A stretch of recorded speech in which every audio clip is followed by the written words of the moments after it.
Lake operon भाग प्रथम के अंतर्गत जीन अभिव्यक्ति नियंत्रण प्रणाली के संदर्भ में नकारात्मक प्रेरणीय नियंत्रण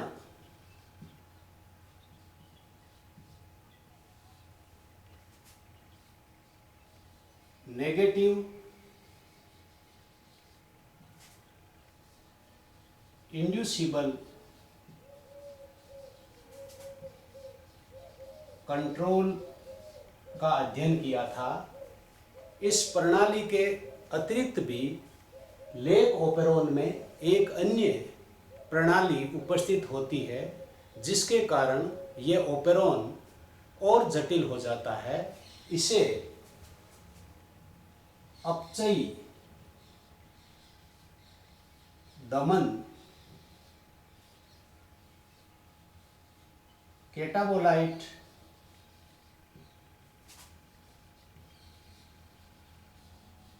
रिप्रेशन के नाम से जाना जाता है, जो सकारात्मक प्रेरणीय नियंत्रण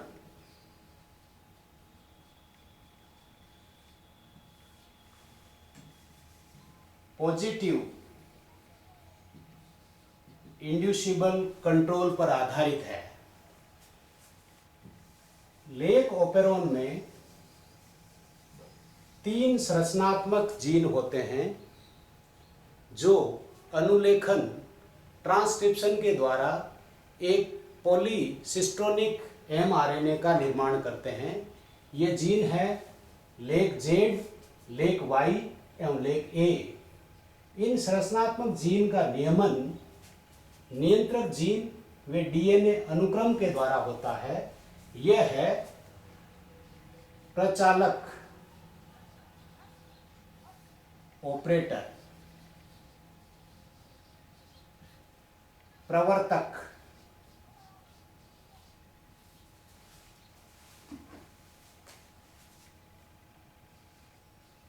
प्रमोटर। लेक आई निरोधक या नियामक, रेगुलेटर जीन।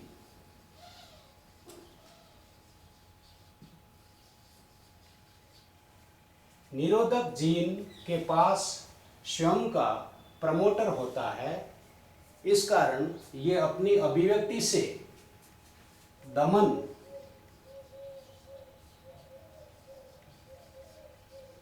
रिप्रेशन का संश्लेषण करता है। लेक आई एक अहेतुक कॉन्स्टिट्यूटिव या हाउसकीपिंग जीन है।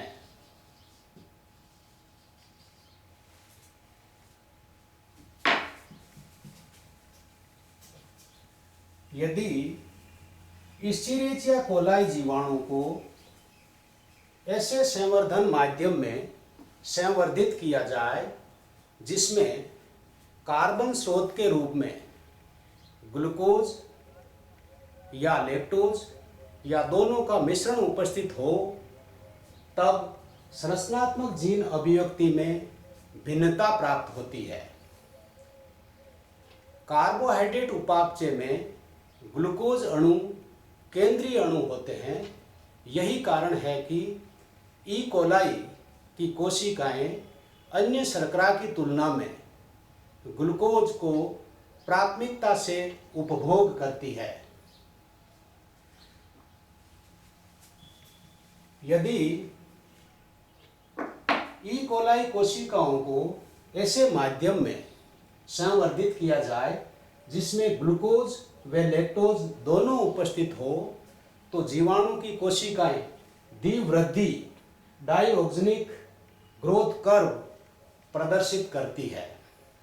प्रारंभ में जब ग्लूकोज का उपभोग होता है, कोशिकाएं तीव्र वृद्धि करती है। ग्लूकोज के स्तर में कमी आने पर यह वृद्धि थोड़ी धीमी हो जाती है।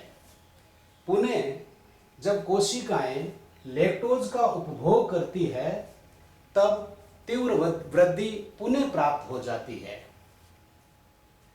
प्रारंभ में जब ग्लूकोज का उपयोग होता है तब ये कोशिकाएं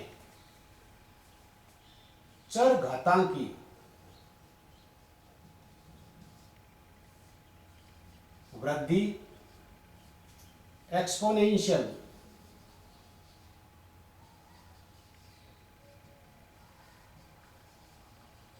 ग्रोथ प्रदर्शित करती है।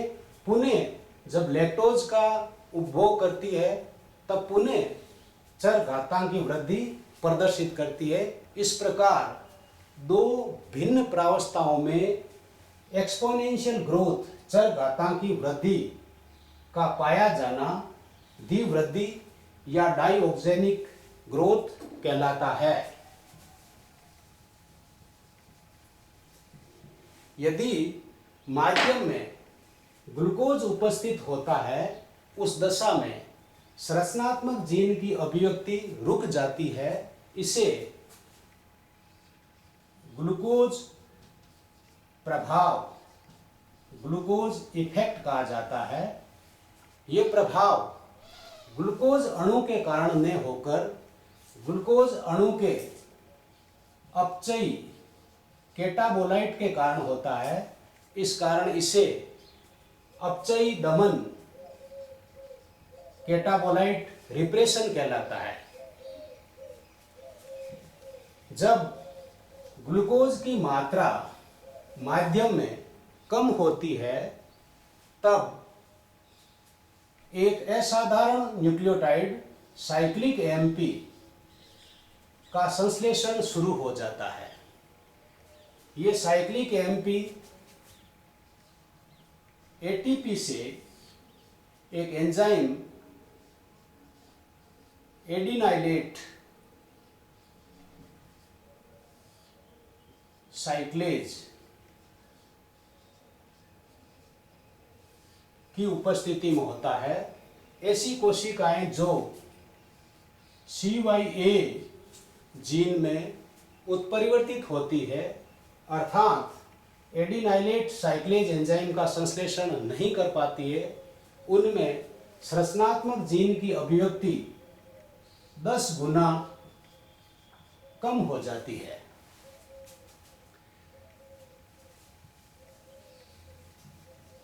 साइक्लिक एएमपी का स्तर कोशिका में बढ़ना ये संकेत देता है कि ग्लूकोज का स्तर कोशिका में कम हो रहा है।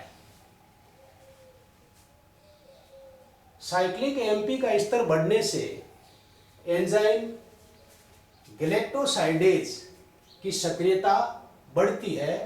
इस वक्र में भी जब लैक्टोज का उपयोग कोशिकाएं करती है उस दौरान गैलेक्टोसाइडेज की सक्रियता बढ़ जाती है, लेकिन जब ग्लूकोज का उपभोग होता है तब बीटा गैलेक्टोसाइडेज व परमेज एंजाइम जो कि लैक्टोज उपापचय के लिए उत्तरदायी होते हैं, उनके संश्लेषण का स्तर बहुत ही धीमा होता है।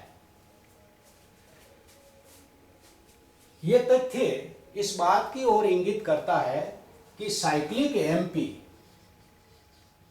संरचनात्मक जीन अभिव्यक्ति को प्रेरित करती है या संरचनात्मक जीन की अभिव्यक्ति को रोक देती है। यह निर्भर करता है कि साइक्लिक एएमपी की सांद्रता माध्यम में उच्च है या निम्न है। साइक्लिक एएमपी एक अन्य प्रोटीन CAP कैटाबोलाइट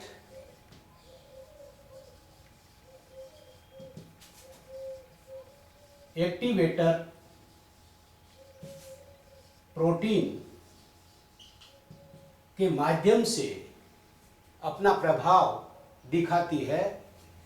इस सीएपी प्रोटीन को CRP cyclic MP receptor protein भी कहा जाता है।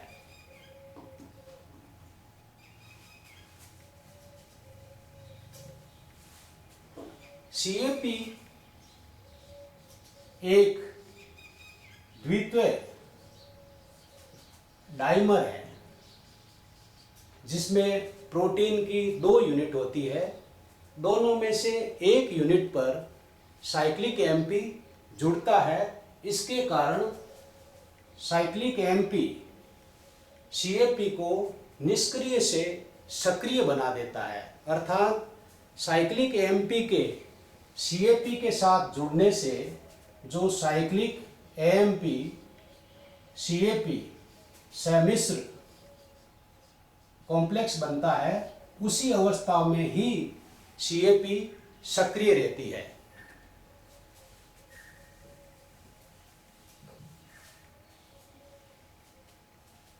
डीएनए फुट प्रिंटिंग प्रयोग से ये पाया गया है कि सीएपी प्रमोटर क्षेत्र में जुड़ती है और प्रमोटर क्षेत्र में सीएपी के जुड़ने से ही संरचनात्मक जीन की अभिव्यक्ति होती है। ये सीएपी प्रोटीन प्रमोटर के विशेष अनुक्रम के साथ जुड़ती है।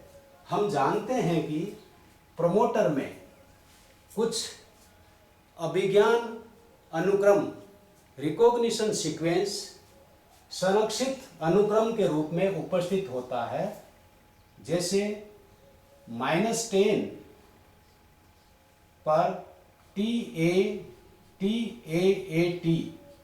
अनुक्रम पाया जाता है, जिसे टाटा बॉक्स या प्रिबनाउ बॉक्स भी कहा जाता है।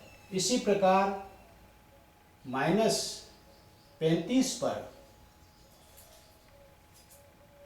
TTGA-CA संरक्षित अनुक्रम पाया जाता है। -35 के आगे की ओर यानी अपस्ट्रीम में 2 स्थल पाए जाते हैं। एक प्रबल स्थल स्ट्रॉन्ग साइट, जिसे स्थल प्रथम कहा जाता है। द्वितीय निर्बल वीक स्थल, जिसे स्थल द्वितीय कहा जाता है। प्रथम स्थल लगभग -60 के व दूसरा स्थल -45 के लगभग होता है। इन स्थलों को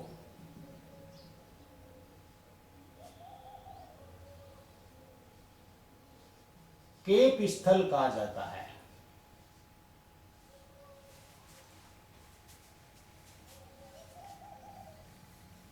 केप स्थल प्रथम पर सीएपी के जुड़ने के पश्चात केप स्थल द्वितीय पर सीएपी जुड़ती है। दोनों स्थानों पर केप प्रोटीन के जुड़ने से ये आरएनए पॉलीमरेज को प्रमोटर पर जोड़ती है। जब प्रथम एवं द्वितीय स्थल दोनों पर सीएपी जुड़ती है तो ये डीएनए की श्रृंखलाओं को 90 डिग्री से अधिक पर मोड़ देती है। अर्थात डीएनए हेलिक्स में 90 डिग्री से अधिक का बेंड आ जाता है। इस प्रकार केप प्रोटीन के प्रमोटर क्षेत्र में जुड़ने से संरचनात्मक जीन की अभिव्यक्ति होना सकारात्मक नियंत्रण, पॉजिटिव कंट्रोल कहलाता है। क्योंकि सीएपी प्रोटीन जो एक्टिवेटर के रूप में काम करती है, सक्रियक के रूप में काम करती है, ये निष्क्रिय होती है। जब इस प्रोटीन के साथ में साइक्लिक एएमपी जुड़ता है तो इसे सक्रिय बना देता है, अर्थात साइक्लिक एएमपी एक प्रेरक की तरह काम करता है। अतः प्रेरक की उपस्थिति में सीएपी का प्रमोटर पर जुड़ना, जिससे कि संरचनात्मक जीन की अभिव्यक्ति होती है, उसे सकारात्मक प्रेरणीय नियंत्रण कहा जाता है।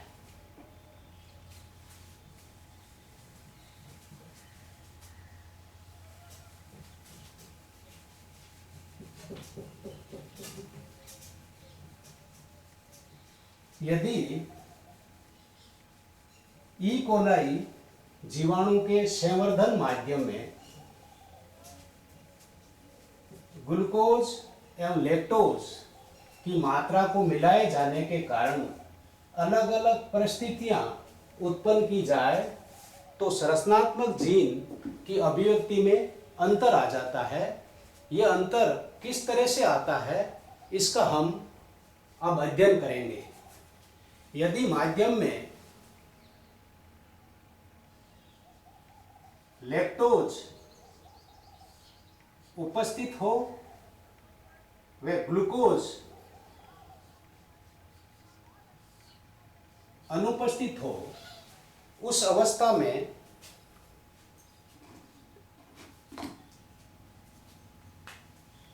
लेक जीन एमआरएनए का संश्लेषण करते हैं। इस एमआरएनए से प्रोटीन यूनिट बनती है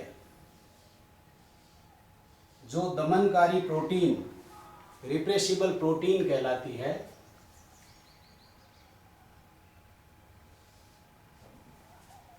इस दमनकारी प्रोटीन की 4 इकाइयां मिलकर एक सक्रिय दमन कर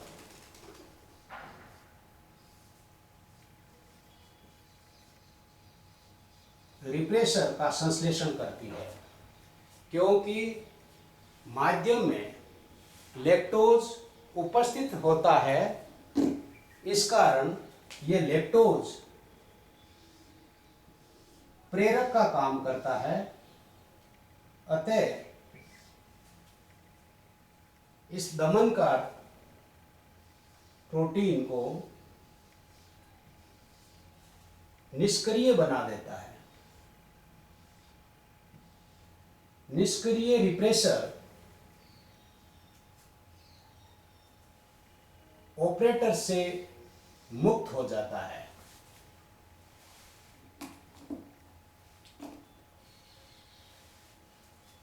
क्योंकि माध्यम में ग्लूकोज की मात्रा नहीं के बराबर होती है, उस दशा में साइक्लिक एएमपी का स्तर बढ़ जाता है।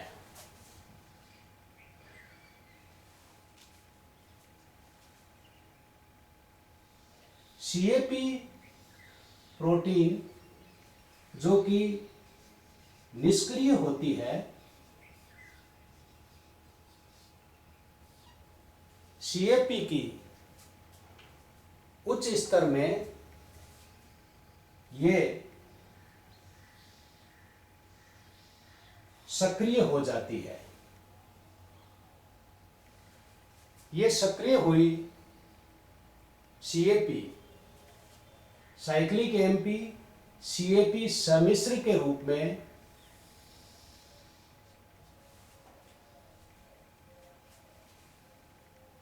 केप स्थल के साथ जुड़ जाती है। केप स्थल पर जुड़ने से ये आरएनए पॉलीमरेज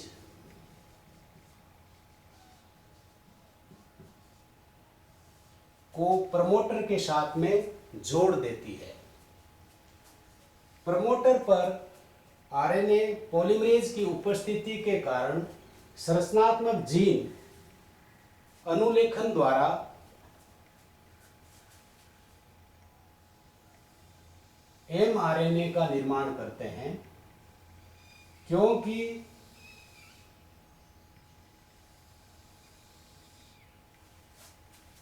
केप प्रोटीन के प्रमोटर पर जुड़ने से आरएनए पॉलीमरेज की दक्षता बढ़ जाती है। इस कारण अनुलेखन की दर बहुत अधिक होती है। अधिक मात्रा में एमआरएनए का निर्माण होता है। यहाँ पर उच्च दर, अनुलेखन की उच्च दर हो जाती है। दूसरी अवस्था, जब लैक्टोज अनुपस्थित हो एवं ग्लूकोज उपस्थित हो, उस दशा में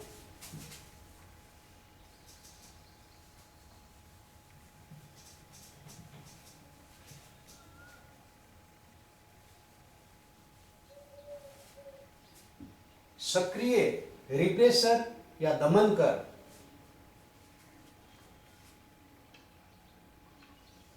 सीधे ही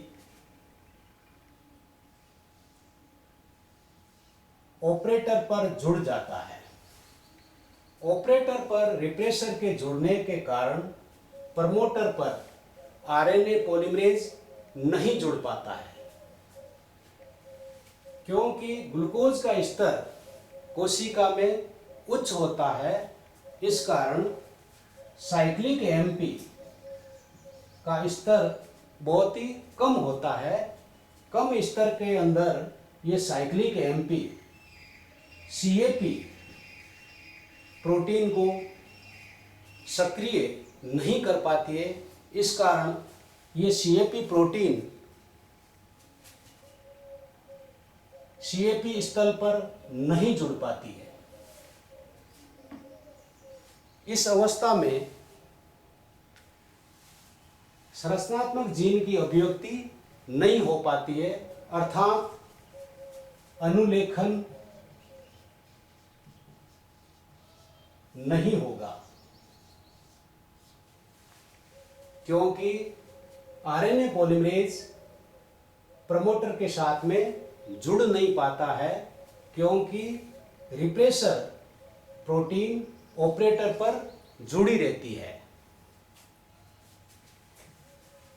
तीसरी अवस्था, जब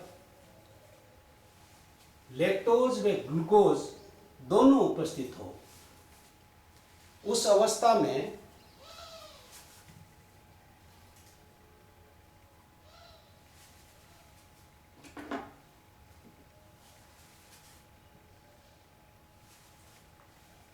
क्योंकि लैक्टोज उपस्थित होता है जो एक प्रेरक इंड्यूसर का काम करता है, अतः रिप्रेसर को ये लैक्टोज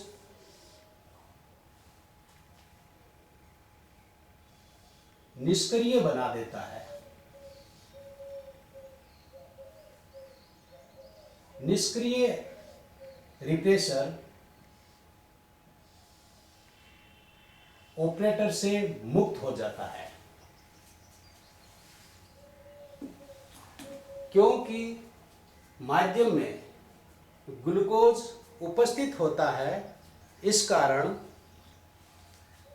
साइक्लिक एमपी का स्तर कम होता है। इस कारण ये साइक्लिक एमपी सीएपी प्रोटीन को सक्रिय बना नहीं पाती है, अतः निष्क्रिय सीएपी प्रोटीन प्रमोटर पर नहीं जुड़ पाती है। अतः प्रमोटर इस अवस्था में मुक्त रहता है जिस पर आरएनए पॉलीमरेज आकर के जुड़ता है। आरएनए पॉलीमरेज का प्रमोटर पर जुड़ने से संरचनात्मक जीन की अभिव्यक्ति हो जाती है, अर्थात अनुलेखन ट्रांसक्रिप्शन के द्वारा एमआरएनए का संश्लेषण होता है। लेकिन केप स्थल पर केप साइक्लिक एएमपी सम्मिश्र की अनुपस्थिति के कारण आरएनए पॉलीमरेज की दक्षता कम हो जाती है। इसके कारण अनुलेखन की दर बहुत ही कम होती है, अतः बहुत ही कम मात्रा में एमआरएनए का संश्लेषण होता है। अनुलेखन निम्न दर। इससे ये ज्ञात होता है कि साइक्लिक एएमपी सीएपी सम्मिश्र कॉम्प्लेक्स जब केप स्थल पर जुड़ता है उस दशा में आरएनए पॉलीमरेज की दक्षता बढ़ जाती है, जिससे संरचनात्मक जीन की अभिव्यक्ति कई गुना बढ़ जाती है।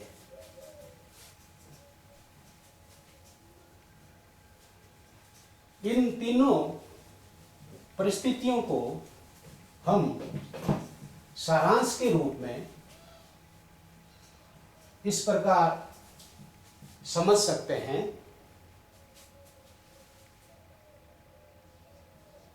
संवर्धन माध्यम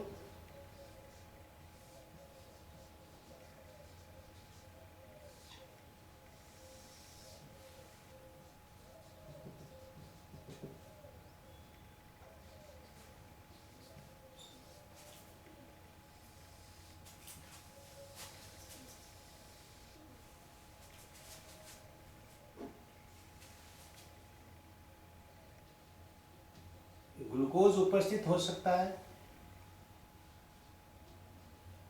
लैक्टोज उपस्थित हो सकता है,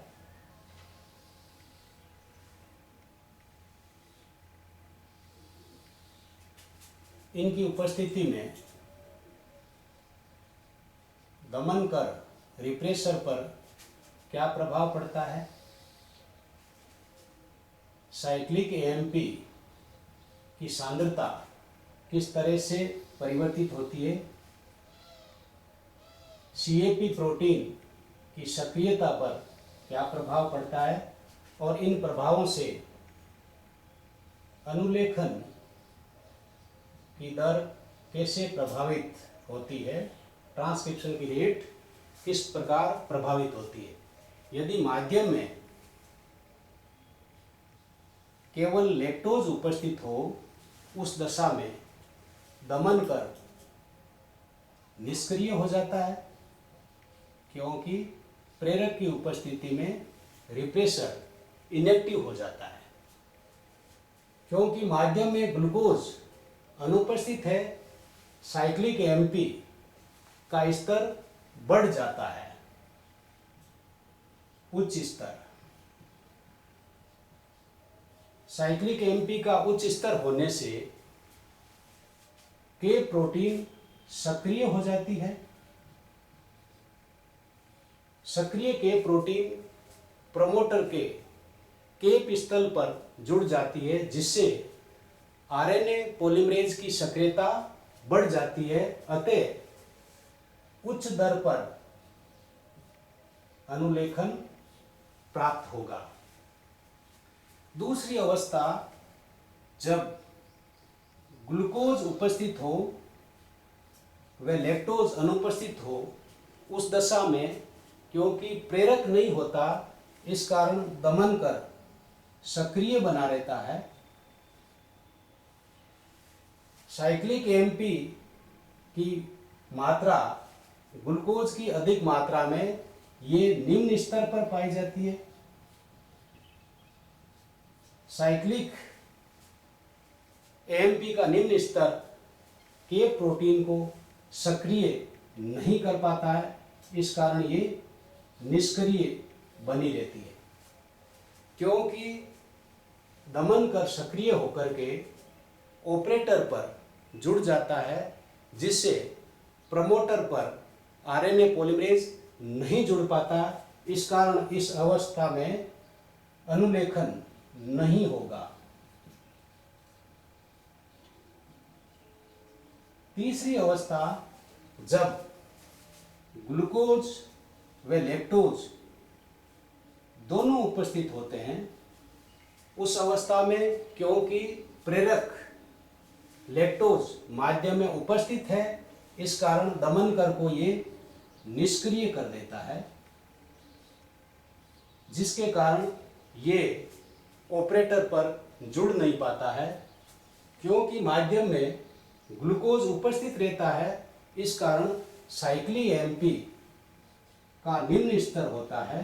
निम्न स्तर में साइक्लिक एमपी सीएपी प्रोटीन को सक्रिय नहीं कर पाती है, इस कारण ये निष्क्रिय बनी रहती है। ये निष्क्रिय प्रोटीन